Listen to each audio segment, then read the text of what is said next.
pessoal, sejam muito bem-vindos para mais um episódio do nosso querido GinkoCast. Hoje, num ambiente tanto quanto diferente, não estamos no nosso estúdio e também não estamos com o nosso co-host, Luan. Infelizmente, ele ia conseguir comparecer junto com a gente para esse bate-papo incrível, mas por motivo de saúde não pôde estar presente. Mas não tem problema, vamos conduzir da melhor forma possível. Hoje tenho a honra de estar aqui presente com Valdir Promícia, presidente da Itacitrus. Então, Valdir, muito obrigado pela presença. Um prazer enorme ter o senhor bem no início do projetinho que a gente está começando por agora. Eu queria que o senhor se apresentasse. Quem é Valdir Promícia? Valdir Promícia é um entusiasta pela juventude, né? Querendo sempre apoiar iniciativas de empreendedorismo. Sou presidente aqui da Itacitrus, que é hoje a maior empresa de produção de limão orgânico do mundo praticamente. Nós temos hoje 1.000 hectares aqui, então a gente pode dizer com segurança que não existe outra fazenda no mundo com esse tamanho, né? De 1.050 hectares na verdade. Sou vice-presidente da Abrafrutas, que é a empresa brasileira de exportação de frutas do Brasil, né? Produtores e exportadores de frutas do Brasil, que ela tem sede em Brasília. Assumo a presidência da Abrafrutas o ano que vem. E estou ali na luta desde sempre, né? Comecei muito novo na minha jornada e estou aqui hoje já com meus 63 anos, né? E acho que 60 de experiência, e com 3 anos eu já comecei a pensar em negócios, né? Bem cedo mesmo, de verdade. Mas é isso, e apoiando o seu trabalho aí, que eu desejo, né, que seja um sucesso. Muito obrigado, em nome de Jesus vai ser. Antes de continuar conduzindo a entrevista, eu queria fazer um agradecimento aos nossos patrocinadores, que no caso é a IOL Provedor, que é a empresa da Fábio Ivan, inclusive. Então, seu provedor de internet, você busca internet de qualidade, com velocidade, com confiabilidade, ou a equipe sem presta de suporte para poder te atender, escaneia o QR Code que está aparecendo aqui, que você pode conferir os produtos da IOL Provedor de internet. E hoje também tem um presente para o senhor, do Hortifruti Sabor da Terra, que é o nosso outro patrocinador, e mudou água de coco para o senhor. Fantástico. Isso aí. Hortifruti Sabor da Terra em Sátilio Dias, que tem as maiores frutas, legumes que você pode encontrar no mercado e na nossa região. Bacana, obrigado. Pronto, maravilha. Gosto muito, inclusive, essa jarra que terminou aqui é de água de coco. Aí, tá vendo? Consome diariamente? Tomo o dia todo. Perfeito, dia maravilha. Não todos os dias, né? Mas tem aqueles dias falando, hoje eu vou tomar água de coco. Aí o dia todo com um pouquinho de limão. Então até aconselho quem for tomar água de coco, espreme um limãozinho que você vai ver que tchan que vai dar. E sem falar que é ótimo para a saúde, né? Perfeito. Essa nova, não sabia. Vou testar com limão, pode inclusive. Testar, você vai adorar. Vamos lá, seu Valdir. Quando a gente fala em empreendedorismo, existem muitos desafios. E o senhor construiu uma empresa voltada para o limão orgânico, que também, na agricultura como um todo, trabalhar com orgânicos é algo muito complexo. Então, como que foi o senhor sair de São Paulo, que, para quem não sabe, eu sou natural de lá, correto? E vir para essa área aqui de Sátilio Dias, em Iambu, Sátilio Dias, essa divisa, para poder montar esse império que hoje é a Itacitrus.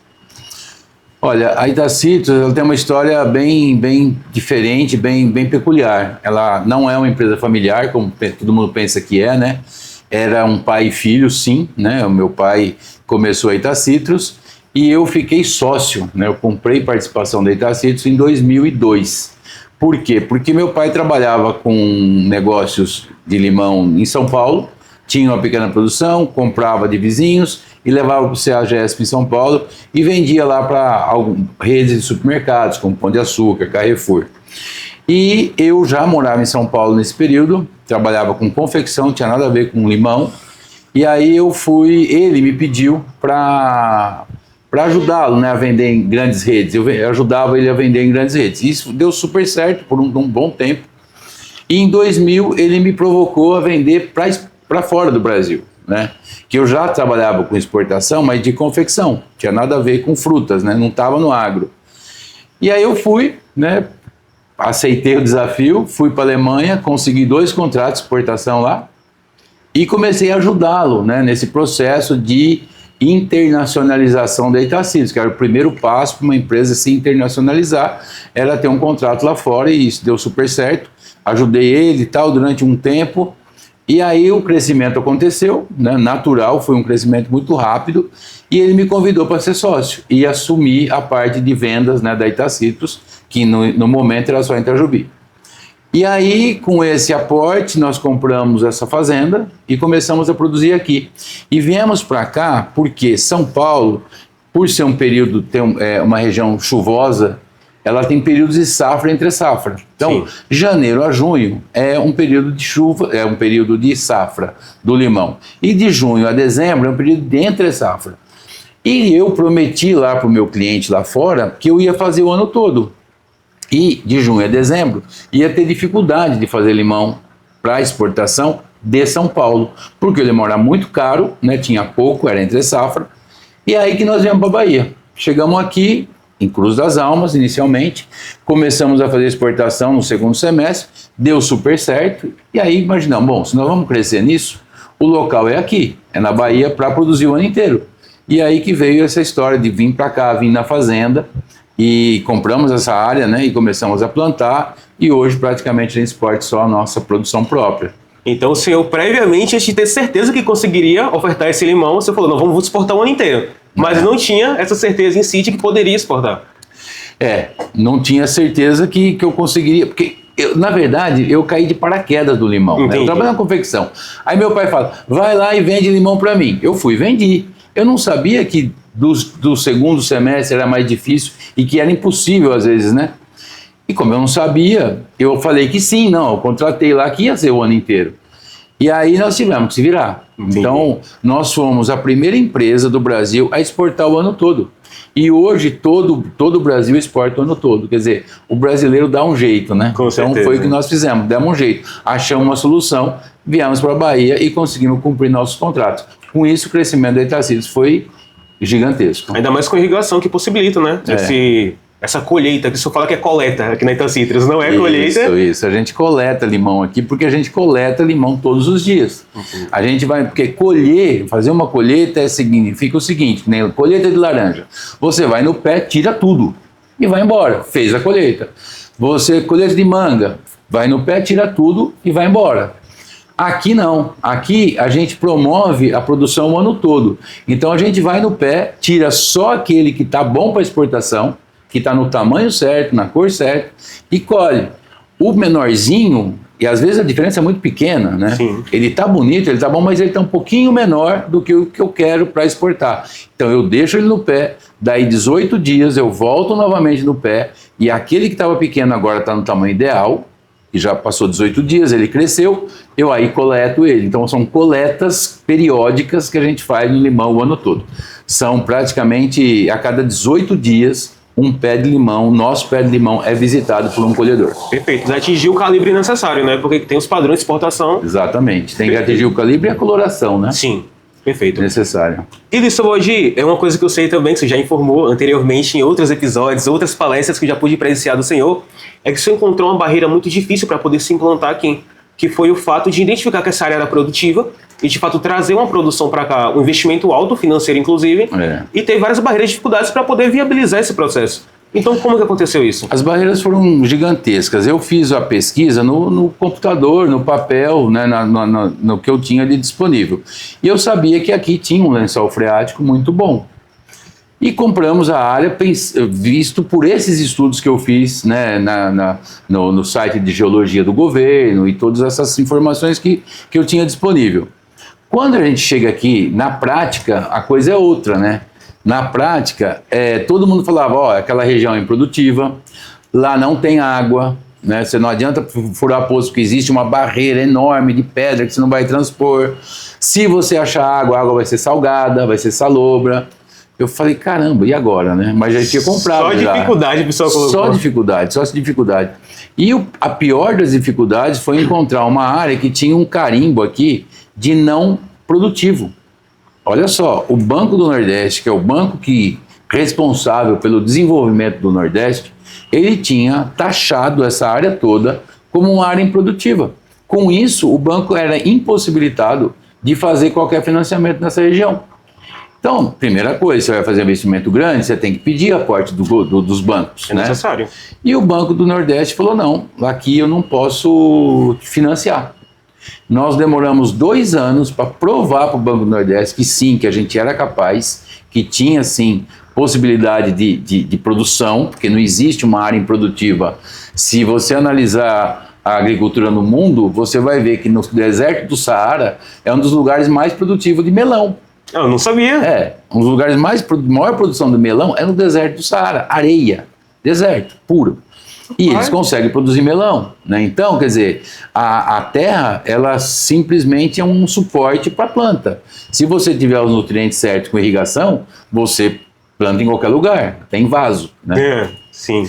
Enfim, bom, comprovamos, mesmo assim o Banco Nordeste demorou para a gente liberar o... Enquanto isso, a gente foi fazendo com nossos próprios recursos, né?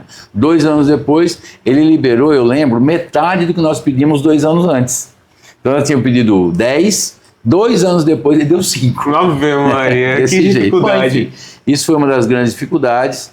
E depois, né, treinar pessoas, convencer pessoas a trabalhar até mais tarde, trabalhar de sábado, porque a exportação, ela exige, né? Você tem 1 hora para entregar aquele contêiner. O cara pediu 2 contêineres, o navio sai naquele dia. É a mesma coisa, se eu pegar um avião, se você atrasar, você perde o avião, não tem jeito. O navio é a mesma coisa. Se eu não colocar o contêiner em tal hora, né, marcado, eu perco o navio, aí só a semana seguinte.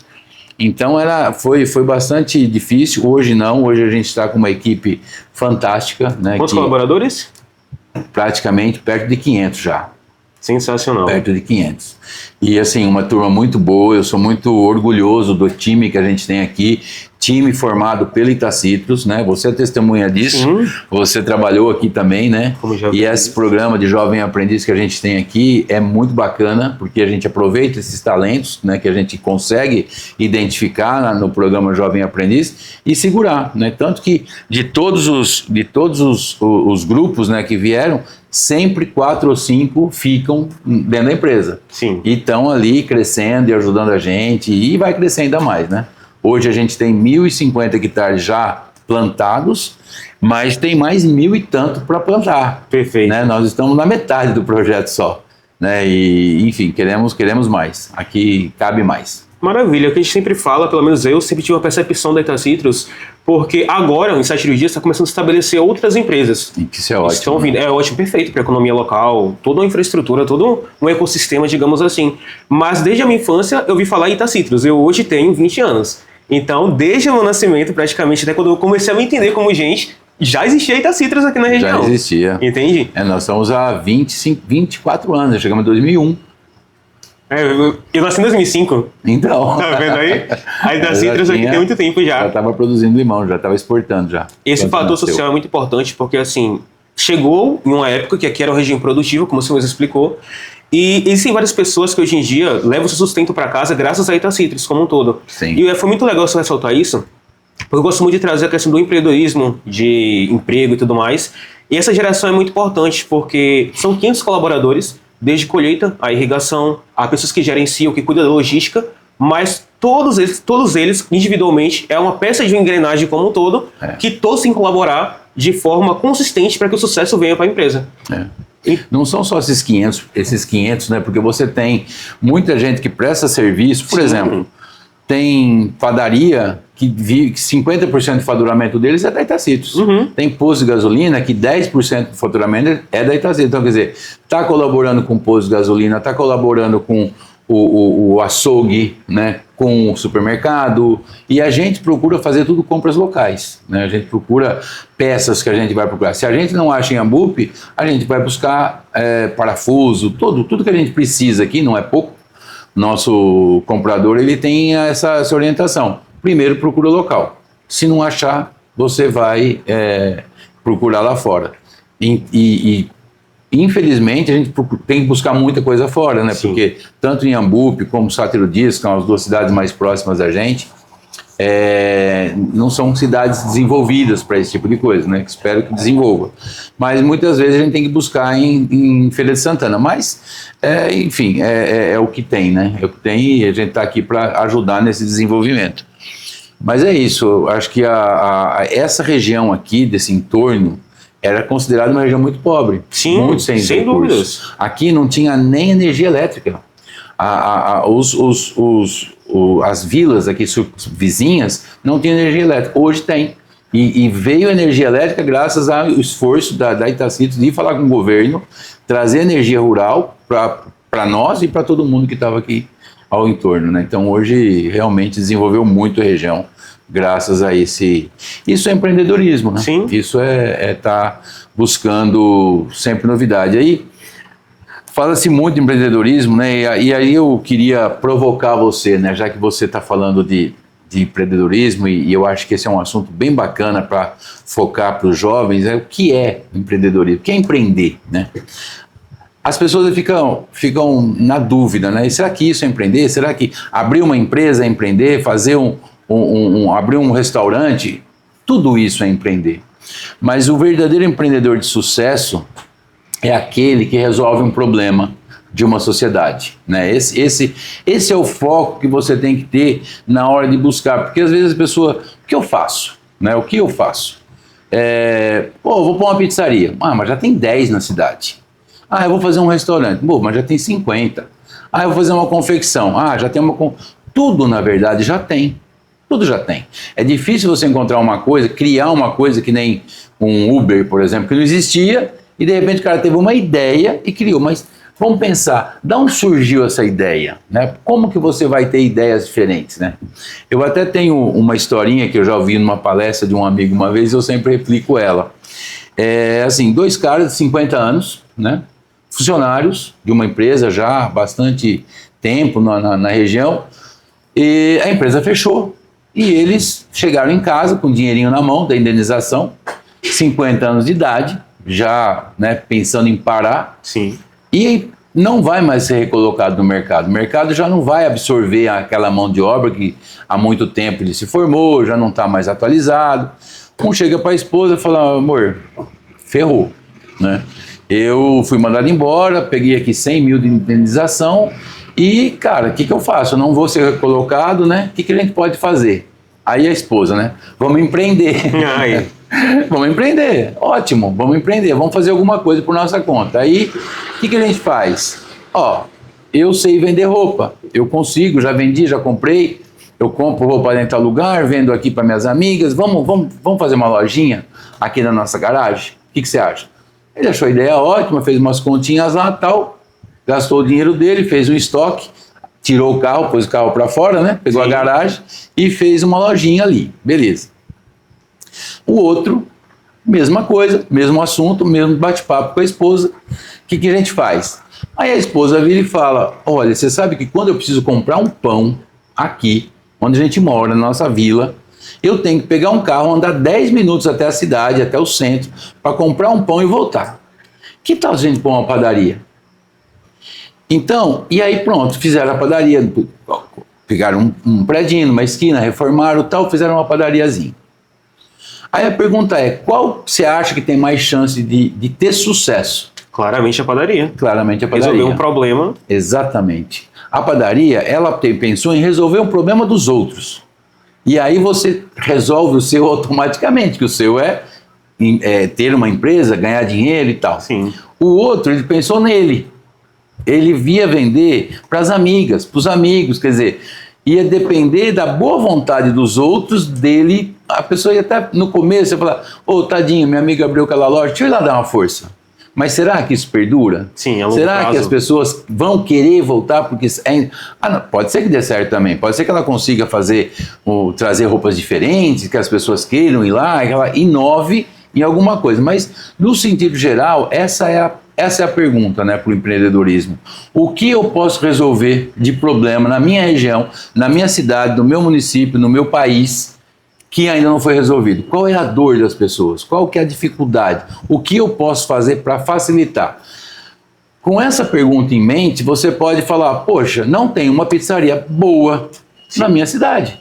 Não tem uma oficina mecânica tecnológica na minha cidade. Já tem carros tecnológicos, mas a oficina o cara tem que ir lá em Salvador, né? Será que se eu botar uma oficina aqui, estudar e tal... Então, quer dizer, sempre com esse foco, né, de pensar como eu vou resolver um problema existente. Né? Se você foca nisso, você acha. Sempre tem. Eu falava para os meninos, que a gente estava sempre junto, falava: poxa, em Iambupe não tem uma... Por que vocês não põem uma pizzaria? Mas tem 10 já. Mas, cara, sério, tem uma boa? boa, que você vai... Então, quer dizer, tudo tem. Tem pizzaria, mas será que você não pode fazer algo melhor? Será que as pessoas não estão insatisfeitas com o que existe? E aí você vai resolver um problema delas? Né? Perfeito. Então, acho que empreender é ter isso em mente, sabe? É pensar no outro, sempre. Sempre pensar no outro, porque é o outro que vai te trazer recurso. Sim. É o outro que vai te trazer o teu rendimento, entendeu? Então, se você está resolvendo o problema dele, ele vai te dar o dinheiro dele com prazer. Ele não vai te dar para te ajudar. Uhum. Né? Isso é no péssimo. caso de uma loja de roupa, seria inicialmente para isso.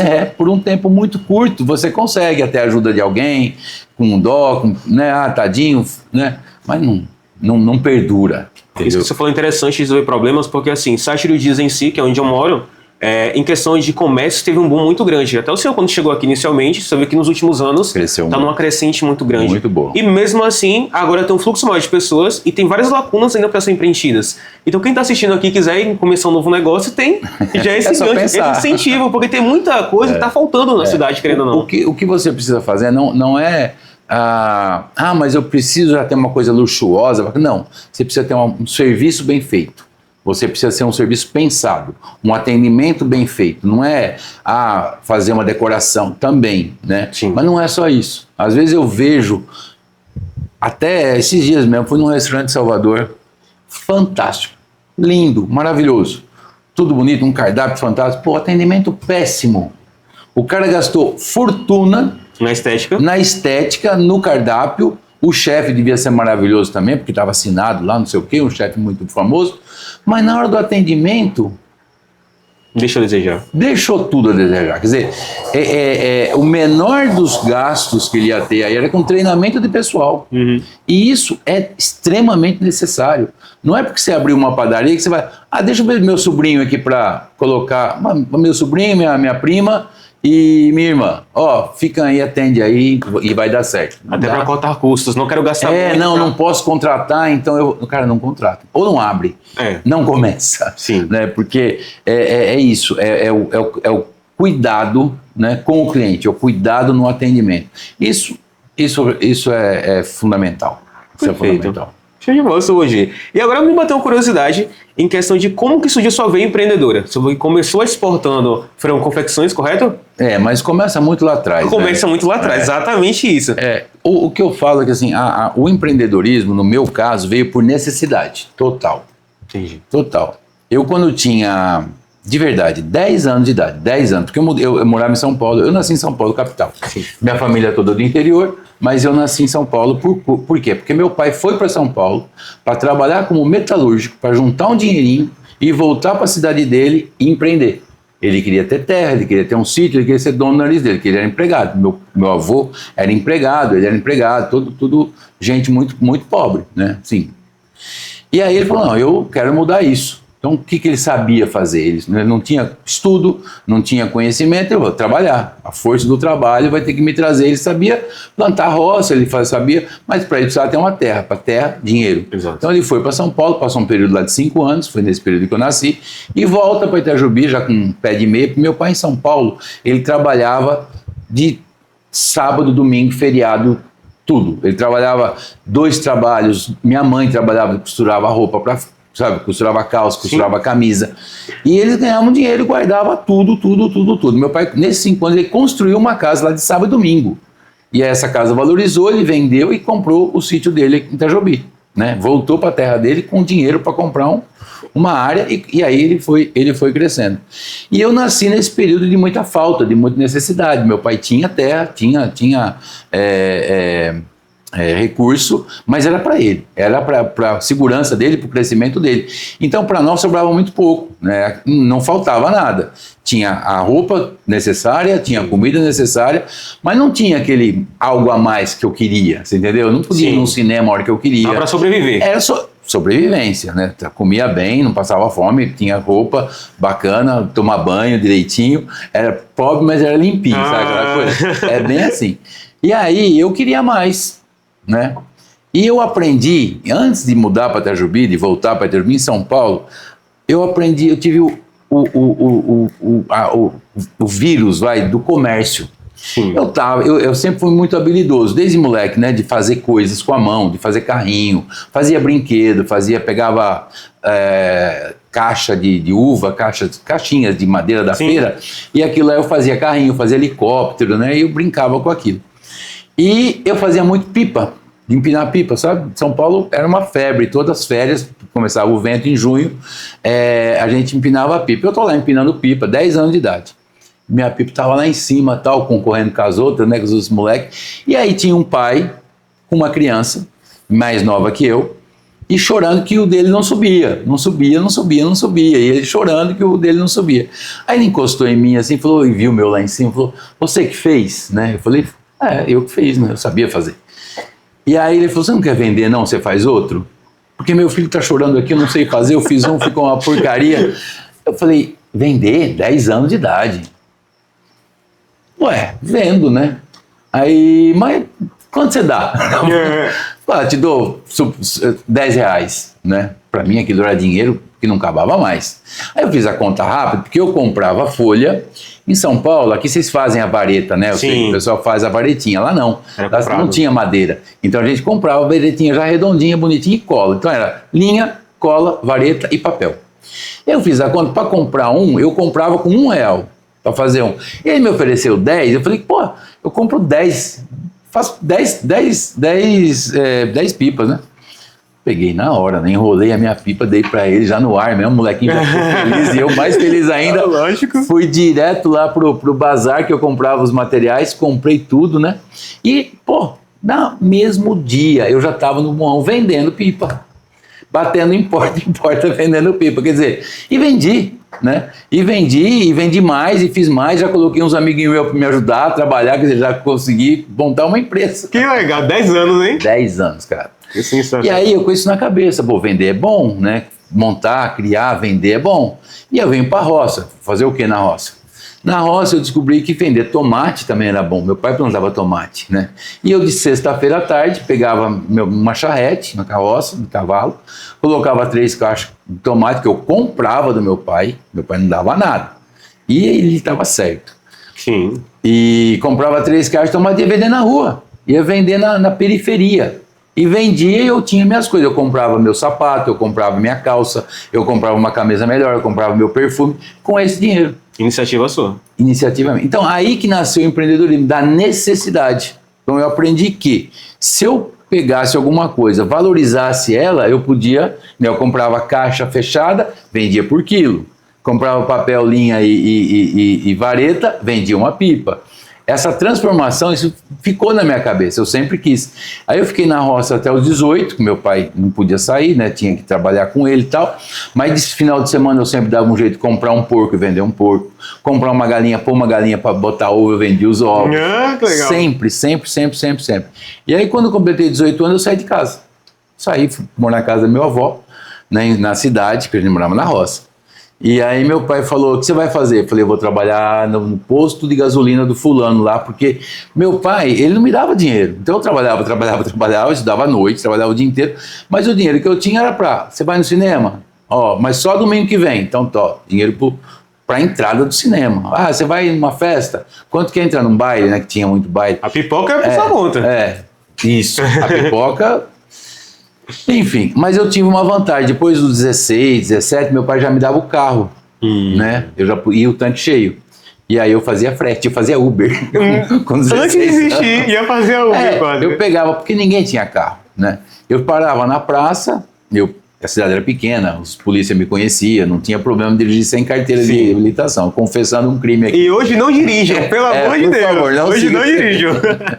Mas naquela época, cidade desse tamanho, todo mundo conhecia todo mundo. Eu parava na praça, chamava o moleque, tem baile em tal lugar, porque é tudo longe, né? Quem quer ir? 10 reais cada um. Enchia o carro de moleque, menino, o que fosse. E 10 reais cada um, eu me divertia. Aí voltava a buscar outra turma, fazia Uber mesmo. E vai ver, eles nem precisavam ir, só queriam andar de carro mesmo. O pessoal queria andar de carro daqui pra lá. Só pra ir, né, fazer uma zoada e resenhar, e a gente ia. Era amigos, tudo parceiro. Depois eu ficava com eles lá no baile, depois voltava com eles e ganhava uma graninha. E eu conseguia, né, através desse carro, ter um dinheirinho extra, era muito legal. E aí com 18 anos eu fui morar na casa da minha avó. E arrumei emprego. Né? Porque o que eu ia fazer? Eu tinha que trabalhar, ganhar um dinheiro, né, mais fixo, para depois pensar em comércio. Aí meu pai, porque eu não tinha dinheiro para começar. Sim. Né? Aí meu pai, na segunda-feira que eu ia começar, né, eu falei, ele deixou, tudo bem. Falei que a minha avó, ela topou, minha avó me adorava. Aí, no primeiro dia de trabalho, tô entrando no posto de gasolina, ia ser frentista de posto, sem nenhum problema. Combinei salário, tudo direitinho. Amigo do meu pai. Aí, quando eu tô entrando no posto de gasolina, ele chega assim com o fusquinha dele, né? Me corta, abre a porta, entra aqui. Aí eu, pai, eu vou começar, eu combinei com o homem aqui, eu vou começar a já trabalhar. vou ser demitido no primeiro dia. Entra aqui. Aí eu, pai, né? Entrei, fiquei quietinho lá. Filho meu não vai trabalhar de frentista de posto. Falei, olha, legal, né? Falei, pô, me deu um ar assim. Ele me ensinou aquele dia uma lição muito grande, sabe? Que não era porque. Não era vergonha eu trabalhar de frentista de posto, mas ele queria mais pra mim. Entendi. Então nisso eu falei, porra, eu tenho que orgulhar meu pai. Eu quero orgulhar meu pai. Então eu sei que isso não vai orgulhar meu pai. Entendeu? Eu aprendi isso naquele momento. Sim. Eu preciso fazer algo mais, porque não tinha problema eu trabalhar de frente, mas meu pai não ia ver isso com bons olhos. Pô, eu não criei filho para trabalhar de frente de posto, você é mais que isso. Sim. Né? Ele sabia o seu potencial. E aí eu falei, pô, meu pai espera mais de mim, então ele acredita em mim, né? O que você quer fazer? Aí eu falei, olha, eu quero comprar um caminhãozinho, comprar verdura, legumes na roça e vender na cidade. Que era o que eu fazia com tomate lá atrás, né? Anos Fiz atrás. um upgrade. Aí ele falou, tá bom, vamos lá, fomos na Caixa. Ele fez um financiamento para mim, para pagar em 24 meses. Ele não tinha dinheiro também, mas ele me apoiou. Ele falou, tá aqui, vai lá e faz, você tem essa parcela para pagar. Cara, o que era em 24 meses eu paguei em 12. Fui pagando mais, eu tinha dinheiro, eu ia lá, pagava 2. Adiantando o Eu só queria pagar aquele caminhão, ter o caminhão livre. Bom, e desse caminhão aí virei feirante, né? Fui para São Paulo fazer feira e foi uma história muito legal, porque na feira eu aprendi muita coisa. Não estudei, né? Não tive, porque eu fiz até o colegial. Meu pai não deixou eu fazer faculdade, ele não tinha dinheiro para faculdade. Sim. Eu lembro que quando eu parei, né, no colegial, meu pai foi visitado por 3 professores meus, né? Era cidade pequena, de novo, a cidade pequena todo mundo conhece todo mundo. Sim. Eles vieram na minha casa, os 3 juntos, e pedi pro meu pai para deixar eu estudar, porque eu era o melhor da classe, eu era o melhor aluno. E eles, é um crime não deixar o Valdir fazer uma faculdade. E eu não estava muito afim de fazer uma faculdade de verdade, porque eu queria trabalhar, queria ganhar dinheiro. Lógico. Né? Eu já sabia fazer isso. E aí ele falou, não, filho meu não vai aprender a ser vagabundo.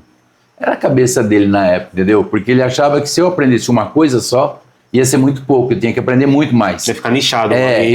Exatamente. Não, você vai aprender a ser médico, depois você não vai saber comprar um carro, você não vai saber o que um bezerro vale, você não vai saber como que constrói uma casa. E eu aprendi tudo isso com ele, sabe?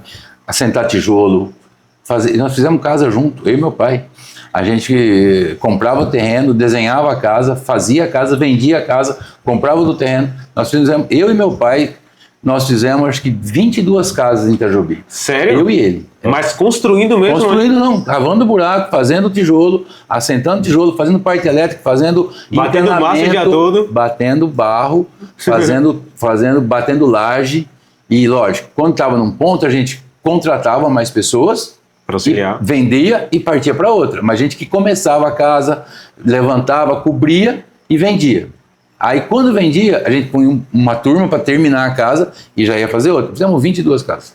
Então eu aprendi a fazer tudo com meu pai, de verdade. Tudo.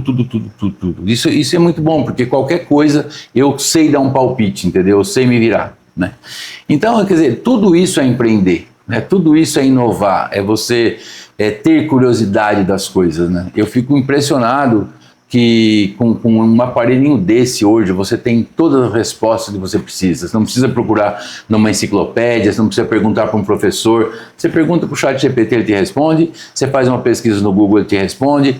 E você tem o conhecimento grátis, né? Gratuito, não é? E eu acho que tem que fazer faculdade, tem que seguir uma carreira, é muito bom, mas, cara, isso daqui é muito melhor que muita faculdade. Com certeza. Ou você tem que fazer a faculdade, mas você tem que se aprimorar também com outros conhecimentos, entendeu? E ter sempre eu sempre, por exemplo, vi um carrinho de pipoca. Uma vez eu surtei.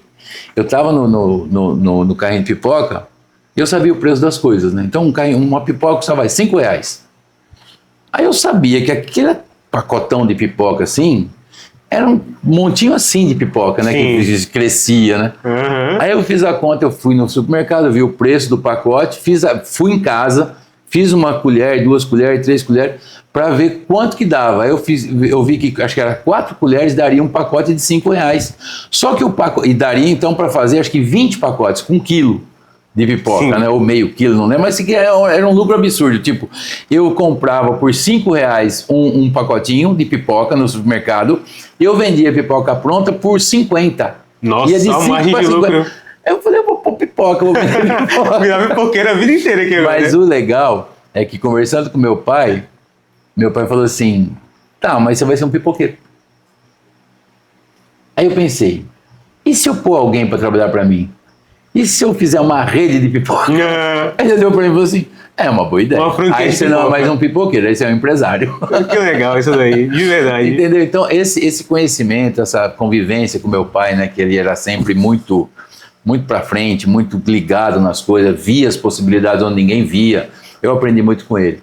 E essa necessidade, né, porque eu tive uma infância muito pobre, então eu precisava achar alguma coisa para ganhar dinheiro. E como ele não deixou eu trabalhar no posto, eu tive que ser empresário. Eu fui obrigado Por necessidade e obrigação. E obrigação. Livre e espontânea pressão. Para não decepcionar meu pai, eu tive que sempre virar empresário muito cedo. Seu Rodinho, uma coisa que eu percebo aqui ao longo da nossa conversa, você falou bastante do seu pai, o quanto ele importa para o senhor, o quanto foi fundamental tudo que ele pôde partilhar e ensinar ao longo da sua trajetória, que fez o seu homem que o senhor é hoje. E o senhor também tem filhos. Então, como que o senhor entende, enxerga, na verdade, o futuro do Brasil em si, em questão dos jovens hoje em dia, desenvolvimento, como você falou, uma coisa que me dói particularmente é que eu sou muito da internet. Eu nasci, geração Z era da internet. Então todos os meus empreendimentos até hoje, prestar serviço de marketing, canal no YouTube que eu sempre tive, foi tudo a partir de eu ver como uma possibilidade de empreender, de fato, a tecnologia.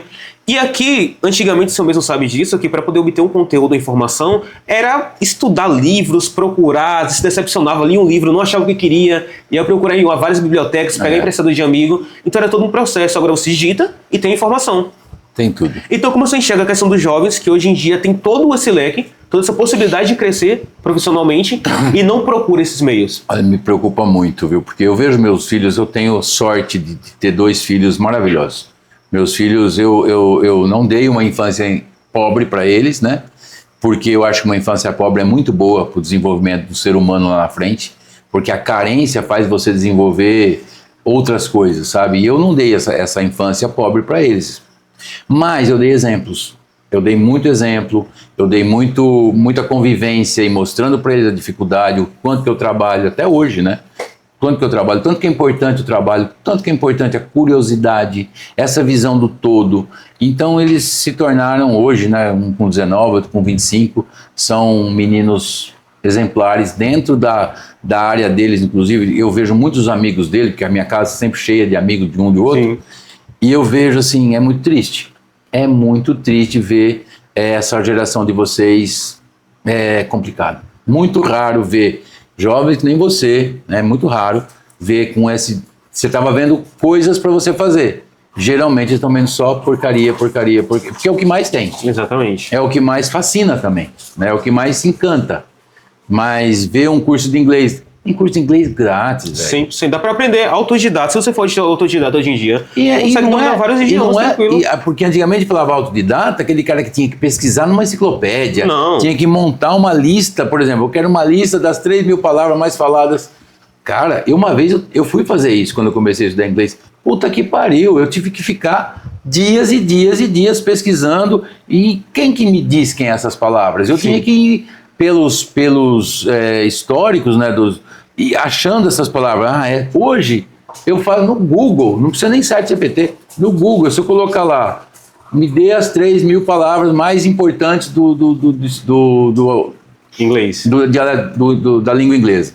3.000 palavras nas famílias. Quais são os verbos mais importantes? Cara, decora aqui. Entender sinônimos. 3.000 palavras não é difícil de decorar, não. Pelo amor de Deus, você é jovem, você tem facilidade com isso. Aí depois, quais são os verbos? Monte as frases para mim usando os verbos. Ele te monta, treina, fala para mim como é que é.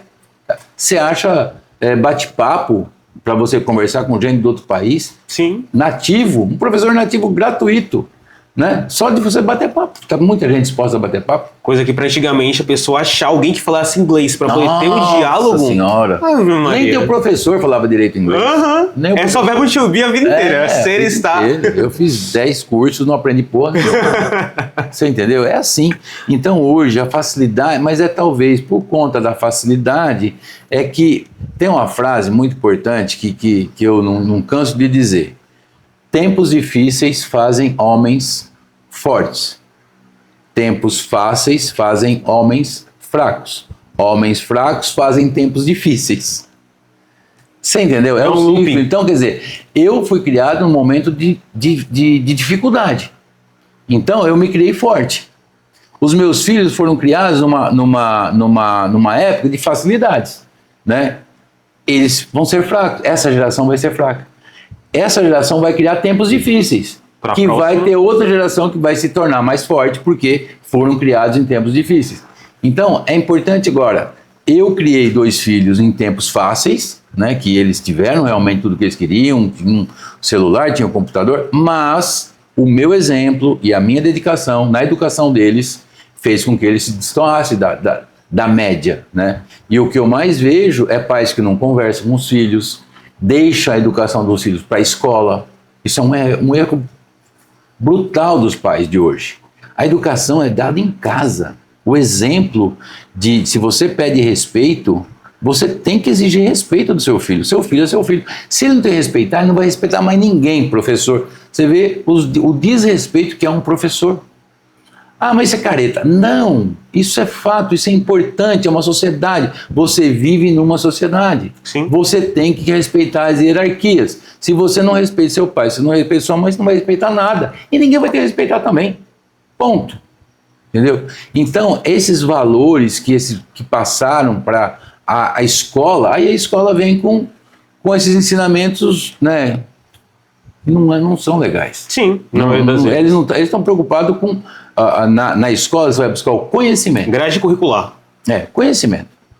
A educação se dá em casa, não é na escola.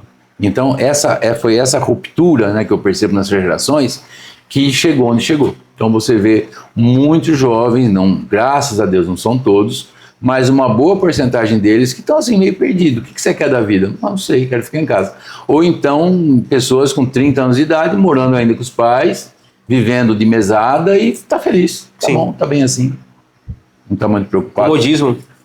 Por quê? Tempos fáceis, né? Os pais facilitaram a vida deles. E furar a bolha é sempre um desafio. E nem todo mundo hoje em dia quer desafio. Se tá tranquilo com estabilidade financeira, por mais que não seja para viver e sobreviver, tá com base, tá confortável naquela situação, não vai querer se arriscar. Porque empreendedorismo, uma coisa que você sabe também, claramente, muito mais que eu, empreender é correr riscos. Empreender está muito atrelado com risco. Então não tem como você ser 100%. empreendedor, empresário, se você não tiver nenhum risco. É 100%. Risco por cima de risco. 100%. 100%. Se você não estiver disposto a correr risco, não sai de casa. Não sai de casa. Então o risco faz parte e é a adrenalina do empreendedorismo, é o risco. Né? Como você pega um dinheiro emprestado, você compra um negócio para depois vender, quer dizer, tudo isso é um risco que você está correndo. Né? E se você não estiver preparado para isso, estiver com a cabeça para isso, e como se preparar para isso? Lendo muito livro. Né? Eu li, como eu não fiz faculdade, eu tinha que ser meio autodidata. Sim. Numa época que autodidata não era tão fácil ser. Hoje é fácil ser autodidata porque você tem professores e mais professores ali. Então já não é mais ser autodidata. Porque você tem todos os professores de todas as matérias. É só procurar. Eu quero ser especialista em física. Eu quero ser especialista em biologia. Cara, você fica especialista em biologia em 6 meses se você se dedicar a isso. Com certeza. Em qualquer matéria. Em qualquer matéria. Basta você vou tirar 2 horas do meu dia e vou me especializar em biologia ou mais, né? Depende do teu grau de necessidade. E assim é tudo. Mas, então, como que você aprende a correr esses riscos? Ouvindo histórias, vendo relatos, lendo livro de pessoas de sucesso, participando, né, ouvindo podcast de pessoas de sucesso, enfim, é isso. Absorvendo conteúdo. Absorvendo conteúdo, mas bom conteúdo. Sim. bom conteúdo, filtre os conteúdos. E agora isso é interessante que você falou também de várias formas de você aprender e formular a sua visão empreendedora, o seu espírito de empreendedor, digamos assim. E isso eu percebo que o seu bastante tem isso, que é a questão da oratória e da didática, de explicar com muita exatidão, digamos assim. O pessoal está vendo isso, está acompanhando, é muita informação valiosa que é a verdadeira aula que está fazendo aqui. E o quanto você considera importante a comunicação, saber se comunicar no ambiente profissional, porque eu vejo que não só a comunicação em si de falar, mas toda a sua visão corporal, de como você chega, se expressa, a autoridade que você impõe no diálogo, quanto isso importa? Muito, muito. A sua didática, a sua aparência. Aparência não precisa ser bonito ou feio. Sim. Né? Porque não tem beleza, né? Não tem beleza. É relativo. É muito relativo, mas assim, bem vestido. Você tem a obrigação de estar bem vestido, com uma camisa bem apropriada. Você tem que estar aciado, né? Você tem que estar com o cabelo cortado, você tem que estar com a unha limpa. Essas coisas são fundamentais. Parece besteira, mas não é besteira, né? Saber falar, saber se posicionar, olhar para o mundo e postura, sabe? Peito para fora, sabe? Barriga para dentro e olhando reto, não olhando para baixo, olhando para frente, para qualquer um, com qualquer um. Não é porque, mas chegou o governador. Sim, governador. Uhum. Ele é meu empregado, para começar. Né? Qualquer político é seu empregado, você está pagando imposto, então eles vivem do nosso imposto. Então, quer dizer, não baixar a cabeça para ninguém e não desrespeitar ninguém. Né? Isso é fundamental. Quer dizer, a forma que você trata o mundo te trata. Tá? Se você trata o mundo de cabeça baixa, o mundo vai fazer você ficar de cabeça baixa. É a lei do retorno. Então, a lei do retorno, isso daí é muito importante ter, sabe, mostrar para o mundo que você tem você se respeita. Então, se dê o respeito, sabe, de olhar para tudo de igual para igual. Ninguém é mais que você. E também ninguém é menos que você. Sim. Trate desde o porteiro até o presidente da empresa com a mesma dignidade que você quer ser tratado. É isso. E pronto. Então, tendo essa postura, fantástico. Perfeito. Ser pontual. Sim. Extremamente importante. Pontual. Marquei 10 horas, eu chego 5 para as 10 e fico esperando. Aí às 10 horas eu bato na porta. Cheguei. No horário. Isso é fundamental. O brasileiro é muito largado quanto a essas questões, sabe?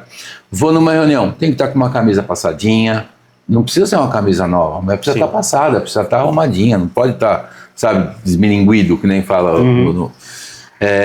Isso é muito importante. Quando eu mudei para São Paulo, tinha 26 anos, e entre esses meus empreendedorismos, a primeira, lógico, eu quebrei, né, várias vezes, perdi tudo, recuperei, cada vez que eu quebrava eu aprendia mais. E nessa primeira vez que eu quebrei em Itajubi, já com confecção, eu fui para São Paulo com uma mão na frente e outra atrás. E aí eu estava começando, né, a levar meus produtos para grandes magazines. Eu tinha levado de um amigo uma fábrica de roupa para vender para ele e ganhar comissão. Como minha fábrica tinha quebrado, minha primeira fábrica que eu quebrei, eu fui trabalhar para os outros, mas de vendedor. Então o vendedor é o cara que não é empregado, né? Não era, eu tinha minha autonomia. Tanto que eu vendia para esse. Tinha 3 ou 4 fábricas que eu representava. Eu era representante comercial. Mas no começo, tudo, né, eu sou do interior, eu sou caipira, né, que falava porta. Tinha sotaque? Muito. Tem até hoje, né, de vez em quando escapa.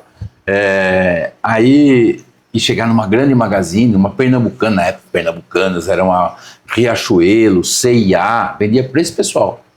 E não vendia, né, porque não tinha essa fala, não tinha postura, não sabia nada. E aí, eu conversando com um vendedor já bem antigo, né, que estava na sala de recepção comigo, ele viu, eu estava com a mão transpirando, né, ia ser chamado. E ele falou assim para mim, você está nervoso, né? Eu falei, um pouco. Aí ele falou, faz o seguinte, quando você for falar com alguém que você acha que é mais que você, entenda uma coisa, ele também caga. Aí eu comecei a rir, né? Ele falou desse jeito, falou, lembre que aquele cara que está na tua frente, que você acha que ele é o bambambam, que ele é o gostosão, que ele é o mais que você, ele também caga. Pronto. No final, ele é igual a você. Então ele falou, quando você chegar num diretor dessas empresas e olhar para ele, em vez de se intimidar, olha para ele, imagina ele sentado no vaso cagando. E aí, o que acontece? Você abre um sorriso. Sim. Só de você abrir um sorriso, a tua expressão mostra segurança. Mostrando segurança, o cara vai te respeitar. Cara, era batata. O que eu vi de neguinho cagando em São Paulo, não faz ideia. Não, que momento maravilhoso. Todo mundo que eu chegava, eu olhava assim... Aí já foi. Não tratava como superior, era o mesmo nível. Não, ninguém é superior que você. Mas às vezes a pessoa tem essa Mas impressão. você fica, claro, você é do interior, você é um cara, né? Você é inferior. Pronto. Sim. Eu me achava inferior. Só que nessa eu me salvei. Porque eu continuava não tendo segurança que eu era igual a ele. É difícil se impor. Mas com essa brincadeira mental, cara, eu comecei a me dar bem com essas entrevistas. Que dica valiosa, viu? Que dica valiosa. Rapaz, muita gente vai começar a usar essas aí agora, viu?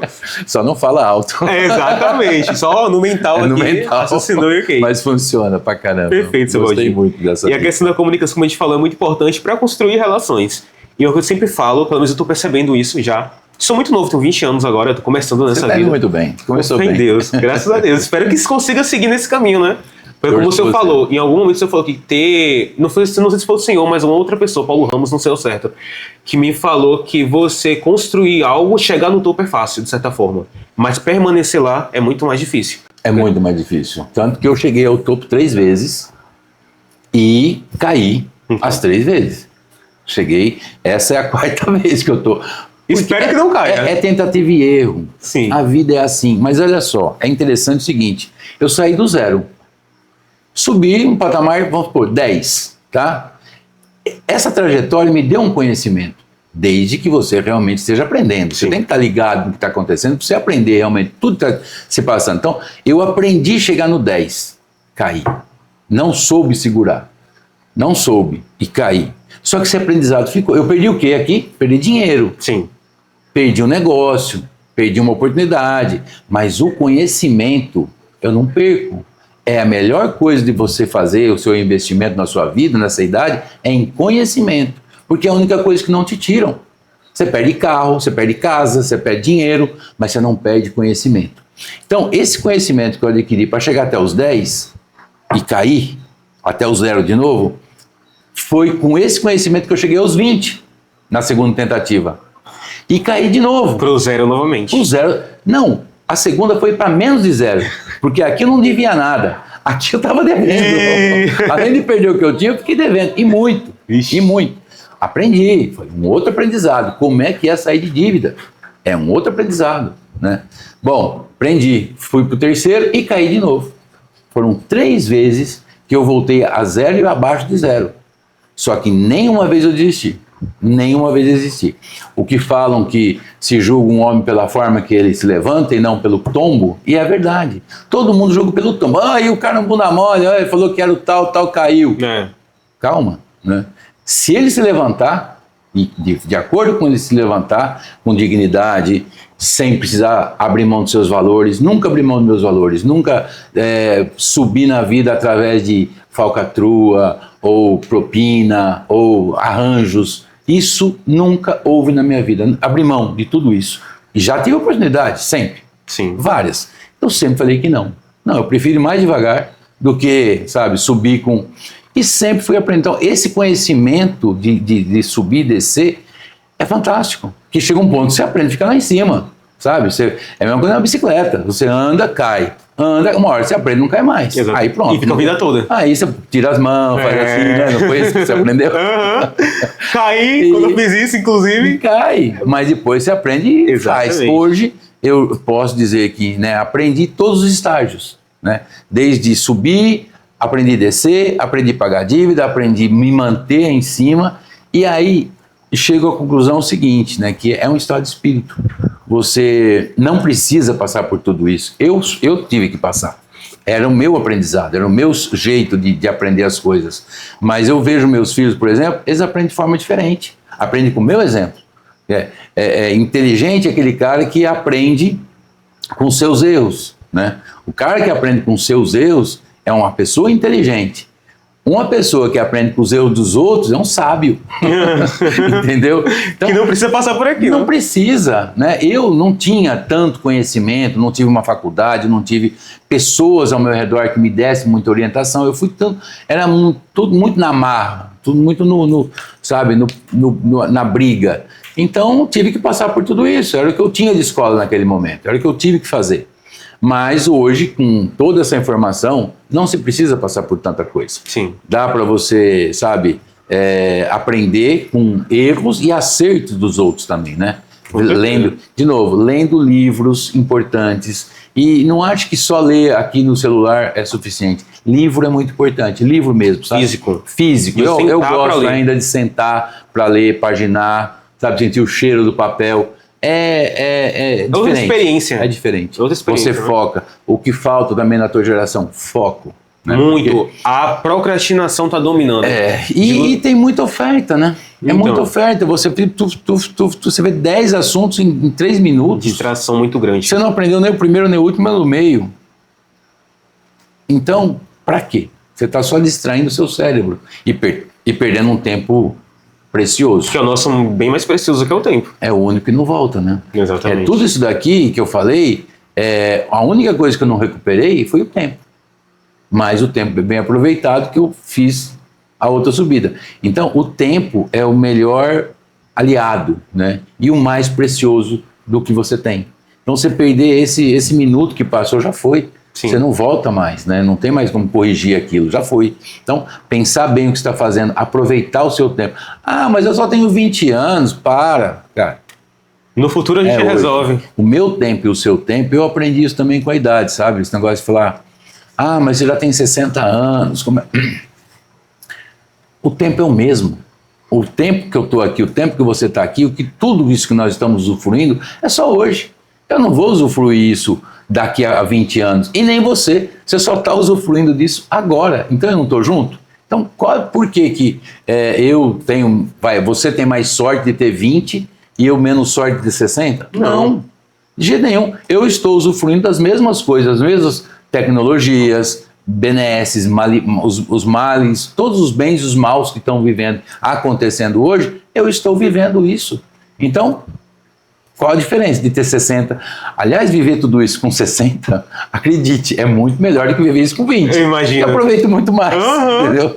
Aproveito muito mais. O pessoal fala que, pelo menos a IA, tem um dado, não vou trazer ao certo, mas eu vi isso várias vezes replicado, que as pessoas mais antigas, de 40 anos para trás, 40 anos para cima, na verdade, conseguem lidar muito melhor com a IA do que o público jovem hoje em dia. Porque eles já têm um ensinamento que dá uma base para eles procurarem de forma objetiva o que eles querem. E a gente não. Tem um profissional que a IA também é um perigo. É um aliado e também pode ser um perigo. Pode deixar burro. Exatamente. Ela falou o seguinte, se você é um profissional muito bom em determinada área, não busca auxílio de inteligência artificial. Porque você procurar para poder se embasar é uma coisa, mas se você sai de um diferencial superior e passa a consumir o que todo mundo consome a partir da IA, você se torna um meio, um equilíbrio. Então você perde o diferencial, que é muito importante. Olhar a boca? Tranquilamente. Pode ficar à vontade. Aproveita meu presente com a boca seca. Isso aí. E já vai ver se é bom, hein? Vou te falar uma coisa. Se não for boa, eu vou falar, tá? Tá bom, pode falar tranquilamente. A gente tá aqui pra isso. Vamos ver. Tá sem limão. Mas tá ótimo. Tá ótimo, né? Show de bola. Sabor da terra, hein? Hortifruti sabor da terra. Né? Realmente difícil de achar. Natural mesmo. Esse tá perfeito. Fresquinho. Maravilha. E tem um tempo que tá aqui já, hein? Que a gente tá conversando. Eu vou te dar um exemplo muito legal sobre inteligência artificial ou não inteligência artificial. Usar ou não usar. Tá. Eu mudei para São Paulo com 26 anos de idade. Um caipira do interior, numa cidade gigantesca, que já era gigantesca, cidade de São Paulo. Imagina andar dentro de São Paulo, com um endereço escrito num papelzinho. Procurar tal endereço. Então eu sabia, por exemplo, era na Vila Mariana, no bairro, na Zona Leste, rua tal, número tal. Pô, primeiro precisa chegar na Zona Leste. Qual bairro que eu tô? Informando, de posto em posto, de gasolina. Jesus. É assim. Não tô brincando, era assim. Porque é a primeira vez que eu vou. Então eu tinha uma ideia que eu tinha, você vai chegar pela Marginal Pinheiros, você vai pegar a Radial Leste, vai até o final da Radial Leste, lá no final da Radial Leste, à direita, você vai ver um posto de gasolina, se informa aí que você tá perto. Não dá o destino final, não, construído. Esquece. Ia ter construindo o caminho. Bom, cheguei nesse momento. Aí o que tinha de informação de trânsito em São Paulo? Um guia, chamava Guia Quatro Rodas, que era um livro desse tamanho, sem brincadeira, era desse tamanho, com todas as páginas. Imagina você pegar um mapa desse, quadricular ele, 1, 2, 3, 4, 5, 6, 7, 8, 9, 10, 11, 12, 200, 1000. Pegar um mapa de 1000 páginas, aí você coloca a numeração, e aqui na setinha, essa vai para tal, conforme você corta, né? A 3, ela está embaixo da 2. Sim. Não, a 3 é a primeira, né? A 3 está em cima da 10.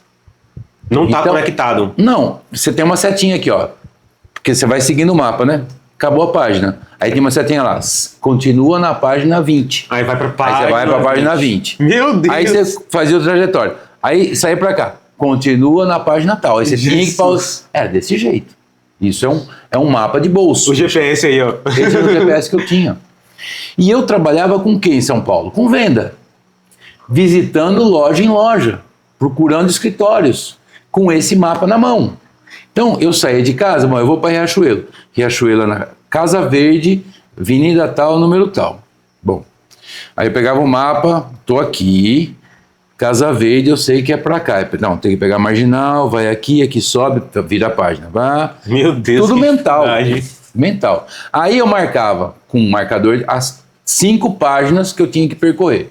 Beleza? Colocava do lado do banco do carro, primeira página, vai embora. Então tem que vir mais ou menos isso, mais ou menos isso, mais ou menos. Virei. Opa, e aqui? Será que estou certo? Estou na rua tal com rua tal.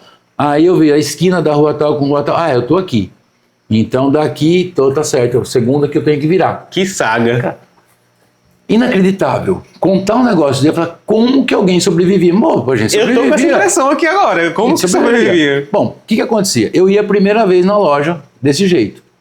Na semana seguinte que eu ia voltar à visita, cara, eu ia sem mapa mais. Por quê? Porque eu decorava aquilo tudo. Cada prédio, cada cor, cada banquinho de jornal, cada posto de gasolina, eu estava olhando, eu estava marcando. Hoje, até hoje, eu vou para São Paulo, você pode perguntar para amigos meus que já foram para São Paulo. Eu rodo São Paulo inteiro, vou para qualquer lugar, pode pedir. Ah, eu quero no Teatro Municipal, te levo. Eu quero ir na saída da Castelo Branco, eu quero no shopping Ibirapuera, eu quero no shopping Interlagos, eu quero... Pode me perguntar, eu levo sem qualquer GPS. pessoa sem GPS. Surreal, viu? Vai, eu morei em São Paulo durante 20 anos, né? Então, ó, no começo eu aprendi, depois eu fui só aprendendo mais. E na minha cabeça ainda eu tenho o mapa de São Paulo inteiro, por maior que seja, eu te levo em qualquer lugar de São Paulo sem GPS. A não ser que seja aquela vilazinha lá, rua tal, mas eu vou chegar perto. E aí nós vamos procurar a rua. Sim. Sabe? Mas coisas maiores, por exemplo, qualquer shopping em São Paulo, todos. Tem 200, eu te levo. Pode, zoológico, coisas assim que são grandes, né, que são conhecidas, que eu já passei, eu te levo. E uma pessoa que morar em São Paulo nos próximos 30 anos, nem motorista de táxi, nem motorista de Uber, consegue fazer o que eu faço. Eu acho que é impossível no tempo de hoje. É impossível, porque a tecnologia não deixa. Sim. Não deixa. E eu faço questão de estar em São Paulo com meus filhos e não usar GPS para continuar, porque se eu começo a usar muito, e às vezes eu uso também, sim, lógico, para desviar de um trânsito, tem um fluxo aqui, eu não sei para onde que eu vou, tem 2, 3 caminhos, aí eu uso. Mas eu sinto que quanto mais eu usar, pior vai ser meu desenvolvimento mental. Vai perdendo habilidade. Perde. E o que acontece com a IA hoje, se você tiver pouca habilidade, você não vai adquirir nenhuma, porque ele vai pensar para você. Isso é péssimo. Então você tem que desenvolver uma habilidade tal que você possa corrigir, que ele não vai te dar tudo certinho. Vai ter que corrigir alguma coisa. E você não vai ter essa habilidade para corrigir. Entendeu? Então você tem que se especializar de verdade em alguma coisa, ou todas, né, o máximo possível, sem usando nos detalhes, por exemplo, coisas chatas.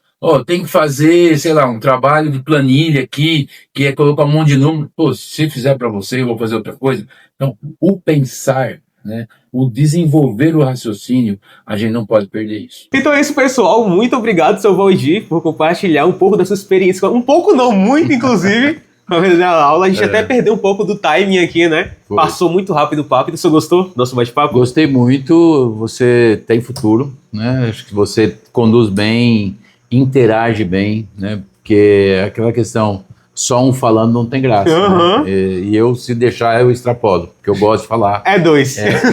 Quando a gente tem essa veia, né, de empreender, a gente gosta de falar sobre isso, né? Então, vendo jovens que nem você, eu procuro apoiar muito, né? Então, outras coisas que você precisar, alguma dica, conte com a gente, conte comigo. Eu estou sempre pronto para dar uma forcinha. Muito obrigado, seu Tá bom? Valdir. Perfeito. E aqui pra gente, pelo menos pra mim, individualmente, pra Luan também, que não pôde estar presente, a gente tinha vontade de trazer o senhor, nosso projeto, mas lá na frente, continuando mais consolidado. Mas eu falei, vou tentar aqui. Eu falo com o seu Valdir. Nunca tinha mandado uma mensagem diretamente pra ele. Já conhecia alguns eventos e tudo mais aqui na Itacitrus também. Vou tentar entrar em contato, se eu responder em 5 minutos. Isso pra mim foi muito importante. Muito obrigado de verdade, porque apoiar um projeto no início, o senhor sabe muito bem que o início é mais difícil. Estou acreditando em você. E muito obrigado de verdade. Saiba que a gente vai fazer isso dar certo e o senhor vai ser um dos motivos Tomara. disso Tomara. ser bem consolidado. Vou gostar de ver você Muito obrigado, seu Valdir. crescendo bastante. Em nome de Tudo de Jesus. bom. Pessoal, obrigado pela audiência que ficou aqui até o final. E até o próximo GeoCast. Valeu!